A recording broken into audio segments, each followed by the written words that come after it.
Welcome back to the African Cinema Podcast. This is your host Tendai, and if you've been following along, you know that we've just wrapped up our exploration of how cinema first took root in Egypt. From Lumiere flickers in Alexandria to Mohamed Bayomi's silent comedies and Aziza Amir's fearless narratives.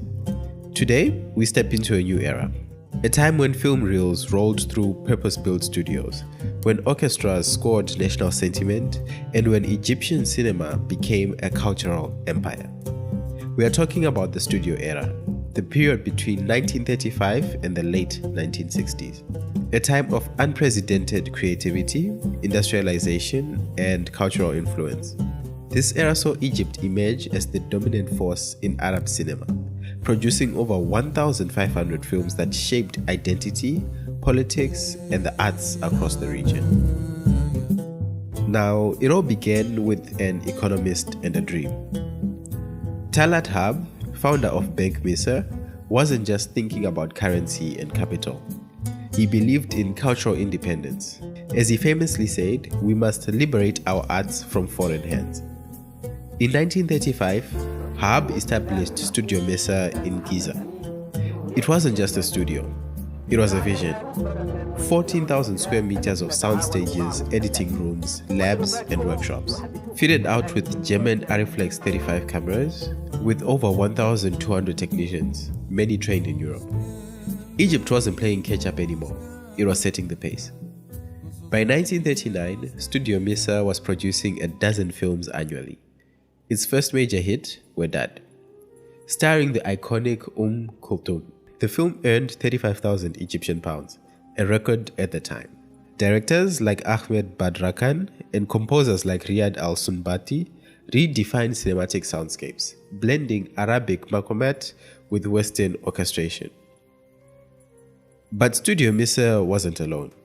The 1940s brought rivals like Al Ahram Studio and Nahas Film, who pushed out popular comedies and melodramas.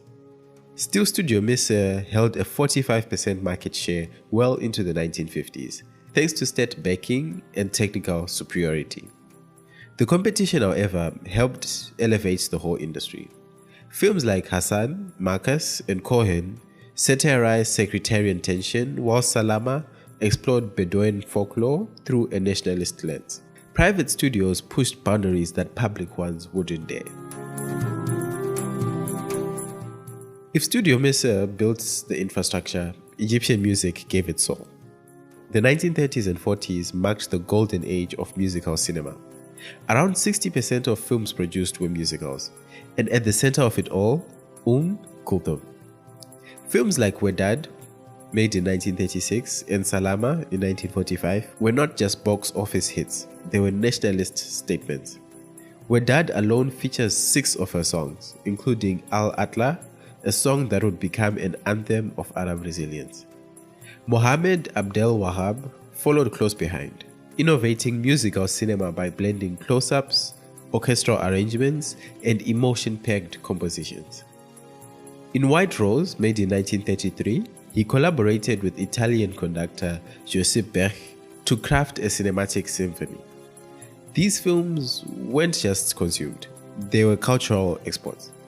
They spread the Egyptian dialect across the Arab world, influenced fashion from North Africa to the Levant, and turned stars into diplomats.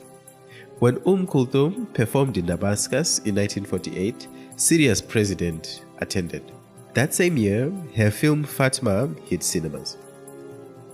Even the costumes had influence. The galabias designed for Layla, made in 1942, became trends across the region. This was cultural diplomacy in real time. But even golden ages evolve. In 1939, Kamal Selim released Al-Zima, The Will, a film that shattered illusions. Shot in Cairo slums using non-actors, it told the story of a dying man's final plea for justice. It was Egypt's answer to Italian neorealism, before neorealism even had a name. While musicals continued to dominate, the seed of realism had been planted. After Selim's early death in 1945, social realism lay dormant until Egypt's political climate caught up. The 1952 revolution reignited its fire. Cinema became a tool for social critique and Nasir. Films like Saladin the Victorious, made in 1963, and The Land, made in 1969, both by Youssef Chahine, doubled as political allegories. Saladin wasn't just a historical figure, he was Nasir on screen. The peasant revolt in The Land mirrored land reform policies. Chahine pushed boundaries further with Cairo Station, made in 1958, a tense thriller about sexual repression and unemployment. And The Sparrow in 1972, a post-defeat critique of Egypt's blind idealism. The camera was no longer romantic, it was revolutionary. And while politics raged, women were rewriting cinematic history. From Shahajrat al-Dur, made in 1935, to Women Without Men, made in 1953, Egyptian cinema consistently engaged with gender. Faten Hamama's haunting performance in The Nightingale's Prayer, made in 1959, explored revenge, honor, and the burdens of tradition. In I Am Free, made in 1959, women demanded more than roles, they demanded rights. Laila Morad, one of the era's defining voices, balanced celebrity and scrutiny as a Jewish Egyptian icon during and after the 1948 Arab-Israeli War. Meanwhile, Hind Rostom, Egypt's own Marilyn Monroe, carved out roles that blended sensuality with substance. In The Second Wife, made in 1958, she embodied a woman trapped in a corrupt system, reflecting both patriarchal and political entrapment.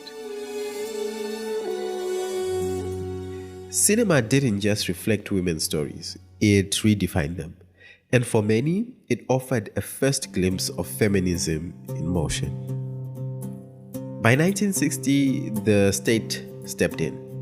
Under Kamal Abdel Wahab, Studio Misr and all major production houses were nationalized under the General Cinema Foundation.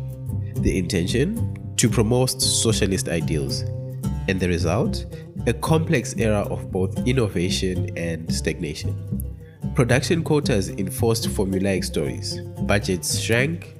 Filmmakers like Salah Abdul Saif turned to allegory. His The Second Wife critiqued authoritarianism through a domestic lens. Henry Barakat's The Sin, made in 1965, painted a woman's rural struggle as a quiet act of defiance. Meanwhile, a talent exodus followed. Omar Sharif left for Hollywood. Writers like Tawfiq al-Hakim abandoned screenwriting altogether, calling national cinema policies artistic strangulation. Filmmakers who stayed behind used symbolism and metaphor to dodge censorship. Allegory became survival, but the pace soared. The golden age was dimming. From Talaat Harb's economic blueprint to Kulthum's lyrical nationalism, from Kamal Selim's street-level realism to Chahine's visionary allegories, Egypt's studio era wasn't just a period in cinema. It was a revolution in how a region saw itself.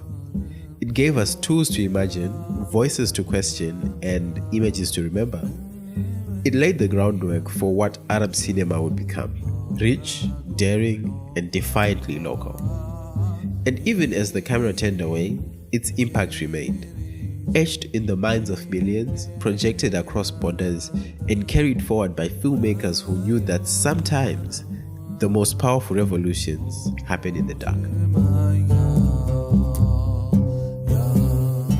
Now, on the next episode, we'll enter the post-1960s world.